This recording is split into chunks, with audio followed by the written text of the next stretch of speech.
Hello, my name is Emma, and I've come to play Dr. Morgan's counselling session. The demo with you today, which looks very interesting. So let's get started. Next! You're snapped out of your daze. Ah, right. Counselling. You step forward to the receptionist, wallet in one hand. A plastic insurance card lies between you and your index and thumb as you dart your eyes around, avoiding eye contact. Name? What is your name? My name is Emma. Emma, checking in, you say hesitantly as you slide the card out and slide it across the counter. The receptionist lets out a huff, or is it a sigh, and takes the card. The keyboard clicked loudly as they typed your information in. Your hands get your debit card ready for the copay. You rehearsed the words you'd say when asked for payment, the exact movements you'd make, the PIN number you'd type after, and... Alright, you're all checked in. What? You look up as your insurance card is handed back to you. You fumble with your wallet as you put your insurance card back into its slot. You nervously shuffle your feet, waiting for the receptionist to ask for you to pay for your visit, but they'll call you up when they're ready. Is there anything else I can help you with? Despite their words, they're not even turned towards you, sorting through the files instead. Ah, no, it's nothing. You duck your head down and turn to find a seat in the waiting area with your debit card still pinched between your fingers. Why hadn't they asked you to pay like always? A pit began to form in your stomach as you sat down. Fidgeting with your debit card, you ultimately decide to put it away and pocket your wallet.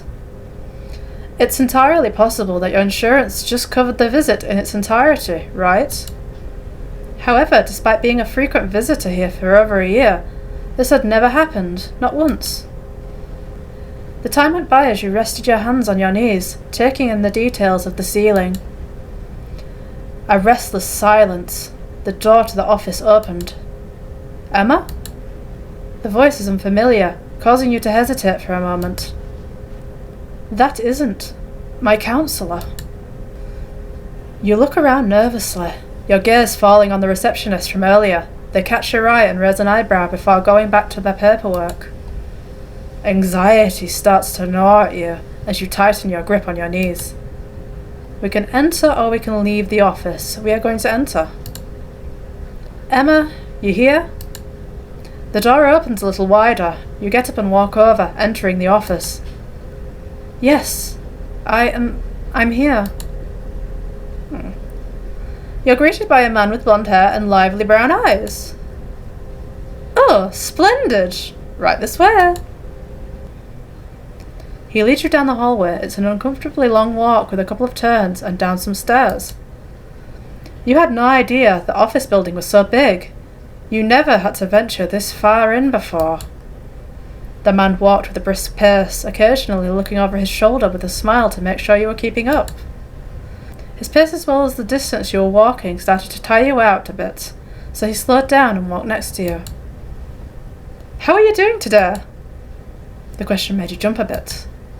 I'm okay. You weren't sure of the answer yourself. He picked up on your tone, nodding. The silence that settled between you two felt awkward. Eventually you both stop at a door. The unfamiliar man took out some keys and thumbed through them, looking for the right key to unlock the door. You took this time to look at the door. Strangely enough, it didn't have a nameplate like the others. It was blank where the name should be, as if the writing has been recently rubbed or cleaned off. Ah, there we go. His voice snaps you out of your observations. He's holding the door open, waiting for you. The room is dark. The pit in your stomach grows, anxiety gnawing as you step into the room. The light withdraws as he closes the door. This is creepy. The air is cold, sending a chill down your spine as you squint and try to make sense of your surroundings. Oh, I forgot to turn the lights on. How silly of me. he says with a feather-light laugh. His voice echoes around the room.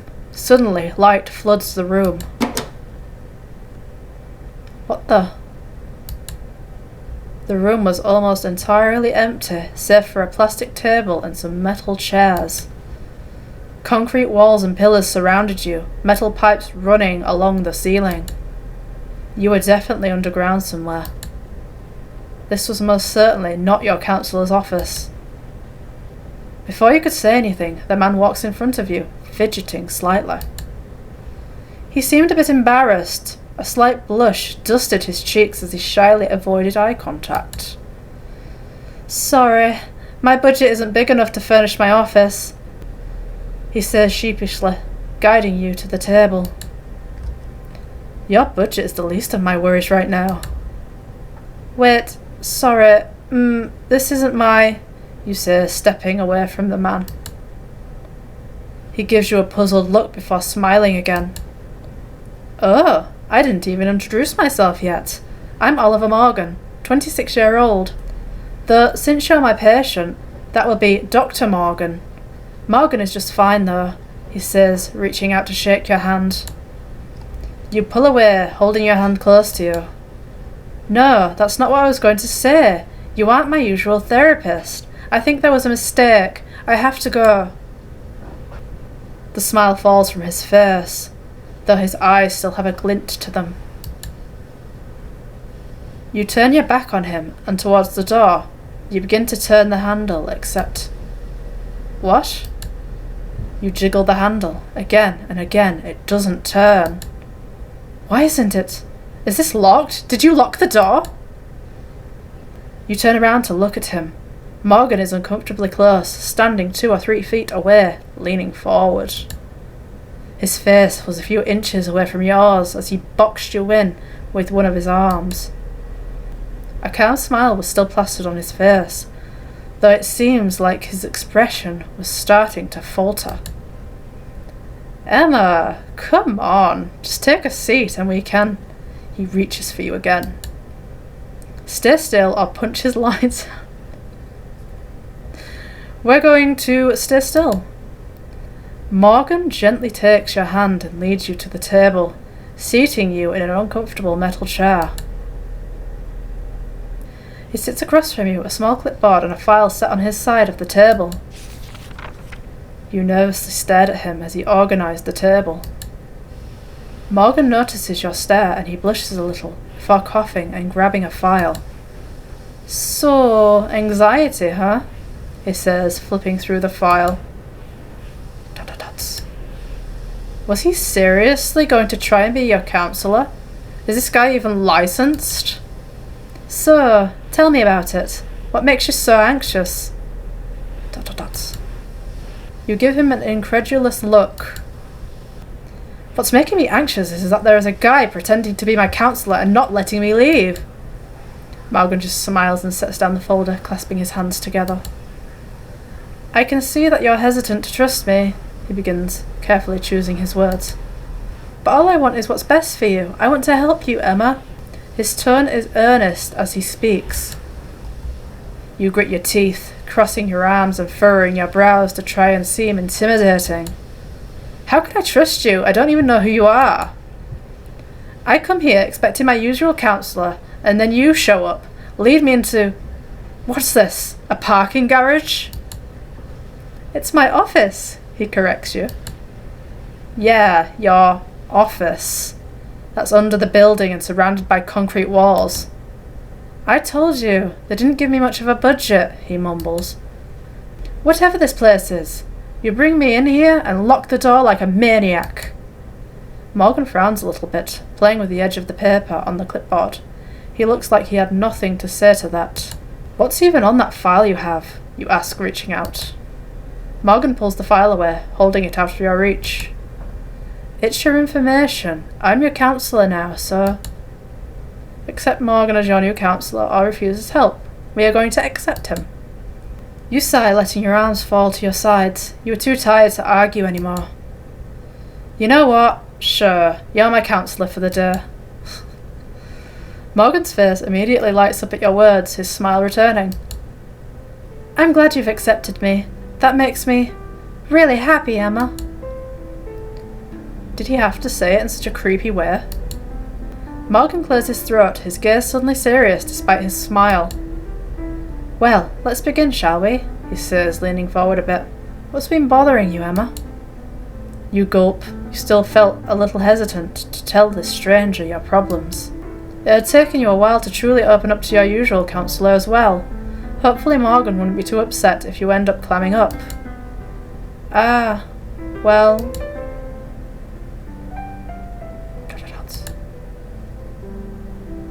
A sigh escapes you as you lean back into your chair. You would explain the surface issues of your anxiety.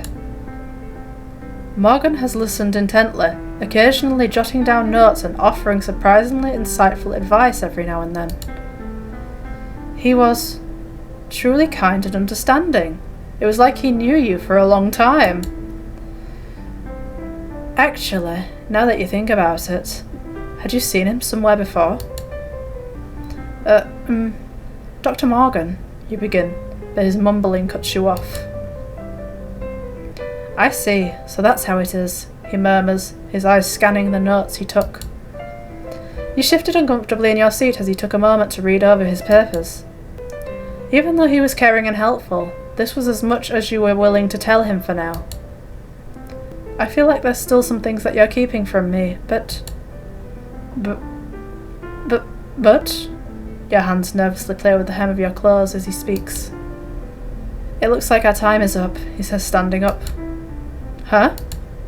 What? Did you want to talk more? His voice is playful as he pushes the chair in. No, that's not what I meant. You stumble over your words as he walks over, holding her hand out to you. You take his hand and Morgan helps you up, his hand ghosting over your lower back as he walks you out of the room. I'm your counsellor, remember? He reminds you as he guides you up the stairs and down the hallways. I'm always here if you need to talk. Right, yeah, I guess you are, you mumble, the carpet pattern suddenly more interesting than looking at Morgan's face. Wait, does that mean I'll be seeing you again? You can feel Morgan's eyes on you, his laugh echoing down the hall as the two of you walked. Of course. A silence falls on the two of you, the gears in your head turning. You had a lot of questions. However, when you opened your mouth to ask about something, Morgan had opened the door to the reception area. You look back at him, and he simply smiles. See you soon, Emma. Yeah, see you soon, Dr. Morgan. You set up a follow-up session with the receptionist before leaving. As you watch your car, you can feel eyes boring into the back of your head. You can't shake the feeling of being watched as you unlock your car and get in. Goosebumps rise along the nape of your neck as you get settled in your car. Paranoia gets the better of you and you check the back seats just in case. Dots. Nothing's there. Of course nothing's there. You start the engine and begin to drive out of the parking lot. As you pass by the entrance of the office, you spot Morgan smiling at you in the window. He waves as he watches you leave. You quickly look away, focusing on driving. Your grip on the driving wheel makes your knuckles pale. That wasn't so bad, I guess, but I never got the chance to ask what happened to my usual counsellor.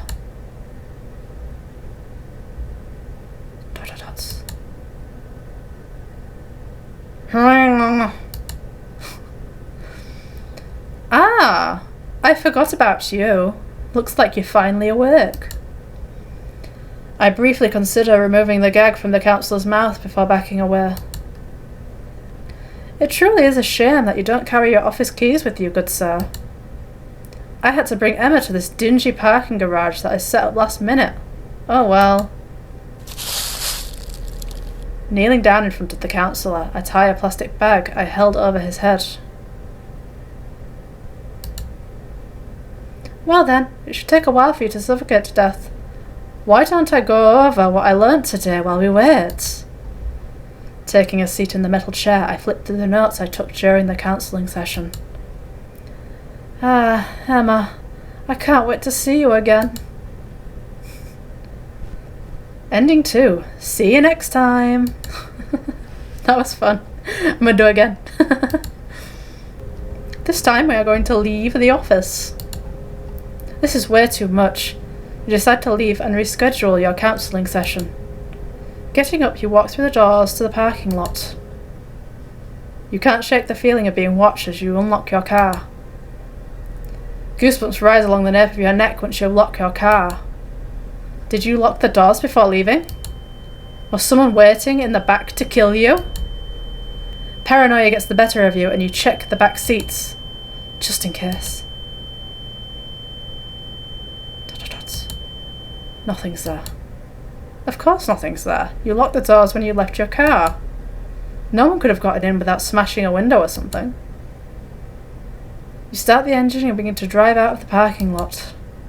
As you pass the entrance of the office, you spot a man smiling at you in the window. A chill runs down your spine. He smiles as he watches you leave. You quickly look away, focusing on driving. Your grip on the driving wheel tightens. You felt sick. The pit in your stomach had only grown. Anxiety and paranoia clawing at your insides, wanting to escape. You could feel bile rising in your throat, but you kept it in. It seems your counselling will have to wait for another day. Ending 1. Reschedule your appointment. These are easy to get. Right, next one. We are going to enter. We are going to punch his lights out. You push him away before winding your arm back and sucker punching him right in the face. Morgan falls on the floor with a thud. Well, that was easy. Kneeling down, you shove your hand into his pockets, grabbing the keys. We're a badass. Turning back towards the door, you go through the keys and try them, one by one. With each passing moment, you can feel your heart rate pick up. Why are there so many damn keys? The one you want is the one with the blue rhinestones. Oh, thanks. Wait, what? You turn around and Morgan is standing up, rubbing the side of his head. That hurt. I didn't think you could punch so hard, he murmurs before smiling at you. You put the keys between your fingers as a sort of key-knuckle weapon. Morgan stares at you, tilting his head. Let me go. Let me leave. You can't stop your voice from shaking. Morgan takes a step forward. You lunge at him, aiming for his stomach. He grabs your arm with ease, yanking you down. The momentum sends you hurtling into the door. You groan, trying to straighten yourself up. The grip you had on the keys loosened. The keys sitting loosely in your palm now. Morgan kneels down, taking the keys off your hands and putting them back into his pocket. Now then, where were we? He says with a smile. You sit up, looking at him fearfully and disorientated. Morgan reaches a hand out for you to take. Left with no other option, you take his hand. He helps you stand up and steady yourself, his other hand hovering on the small of your back. Morgan gently takes your hand and leads you to the table, seating you in an uncomfortable metal chair. He sits across from you, a small clipboard and a file set on his side of the table. Morgan takes a second to grab something from under his seat and rubs it on his face. When he turns to face you again, the injury you left him with is mostly gone. I nervously stared at him as he organised the table. Morgan notices your stare and he blushes a little before coughing and grabbing a file. So, anxiety, huh? He says, flipping through the file. Was he seriously going to try and be your counsellor? Is this guy even licensed? So, tell me about it. What makes you anxious? You give him an incredulous look. What's making me anxious is that there's a guy pretending to be my counsellor and not letting me leave. Morgan just smiles and sits down the folder, clasping his hands together. I can see that you're hesitant to trust me, he begins, carefully choosing his words. But all I want is what's best for you. I want to help you, Emma. His tone is earnest as he speaks. You grit your teeth, crossing your arms and furrowing your brows to try to seem intimidating. How could I trust you? I don't even know who you are. I come here expecting my usual counsellor, and then you just show up, lead me into, what's this, a parking garage? It's my office, he corrects you. Yeah, your office. That's under a building and surrounded by concrete walls. I told you, they didn't give me much of a budget, he mumbles. Whatever this place is, you bring me in here and lock the door like a maniac. Morgan frowns a little bit, playing with the edges of the paper on the clipboard. He looks like he has nothing to say to that. What's even on that file you have? You ask, reaching out. Morgan pulls the file away, holding it out of reach. It's your information. I'm your counsellor now, so... We're going to refuse his help. Like hell you are. Gimme it. You stand up and try to grab the file again. You catch the edge of the file, pulling it towards you. The contents come loose and spill onto the table. Pictures of you scatter on the table. They're all small Polaroids, each labelled with a date and description of the face or expression you are making. What the hell? What the hell is all this? You say, picking one up. You look up at Morgan, who is staring impassively at you. The glint in his eyes have vanished. Pictures of you, obviously. Ah, but don't touch them so carelessly, he adds, reaching into his pocket. You back away fearfully, dropping the photo. Morgan simply takes out a pair of gloves, slipping them on. He picks the photos up carefully, organising them and placing them back into the file. Once they were back where they belonged, Morgan sighed, running a gloved hand through his hair. Ugh, my head hurts, he groans quietly. He looks tired. You could probably knock him out this time. Looks like I'll have to go to Plan B, he says, reaching under his seat. Plan B? Your chest tightened with anxiety as you backed away from the table. Yep, honestly, we could have done this the easy way, but, what a shame. Oh. Morgan walks around the edge of the table, fastening a mask to his face. A cloth hangs out from his pocket. Now then, hold still, will you? He takes the cloth in one hand before lunging for you. He's on top of you in an instant, your hand gripping his wrist, keeping the cloth away from your face. A slightly sweet smell wafted towards you. You can't read Morgan's expression, but his eyes darken at your resistance. He wasn't expecting you to struggle this much. Managing to push him off, you crawl towards the door and try to get away from Morgan. His hand grips your ankles, yanking you backwards. Let me go, you shriek, kicking him in the face as hard as you can. Morgan lets out a grunt when you kick him square in the face, his grip on your ankle loosening. You quickly pull away and stand up. Not wasting this chance, you tackle him to the floor. Grabbing the cloth, you shove it under his mask. He shoves you off of him, standing up and ripping the mask off. Morgan seems dazed as he staggers, holding himself up with the table. Whatever he put on his face earlier wore off, exposing his injuries. God, that made me jump. Ugh, that seriously hurt, he mumbles before collapsing. Hopefully for good this time. You approach him, checking to make sure he was actually knocked out this time. Morgan was definitely knocked out. Grabbing the keys, you find the key with the blue rhinestones and lock the door. You run out, finding the exit as fast as you could. You run past the receptionist, who gives you a questioning look as you leave. Quickly spotting your car, you unlock and jump in, making sure to lock the door. Turning the engine on, you grip the steering wheel tightly as you sped out of the parking lot and away from the office. Ending 3. Escaped counselling. I think this is the last ending now. I think there's only 4 endings, so let's get the last one. We are going to enter. We are going to stay still. We are going to refuse his help. Like hell you are. Gimme it. You try and stand up and grab the file again. You catch the edge of the file, pulling it towards you. The contents come loose and spill onto the table. So this has all been the same as the last one, but this time after we kick him in the face, Morgan lets out a grunt when you kick him, but his grip remains tight as he drops his full weight on your back, pinning you down. Shh, he whispers, pressing the cloth to your nose and mouth. You try to hold your breath, thrashing and struggling to get him off of you, but it's futile. Eventually it feels like your lungs will burst. You inhale the sweet scent on the cloth, feeling a slight headache and dizziness as sleep overtakes you. Ending 4. You need more counselling. Right, so that was Dr. Morgan's counselling session demo. Seems like a very interesting game. I'd like to see where it goes. Thank you so much for watching. Take care of yourself and I hope to see you again soon. Bye bye.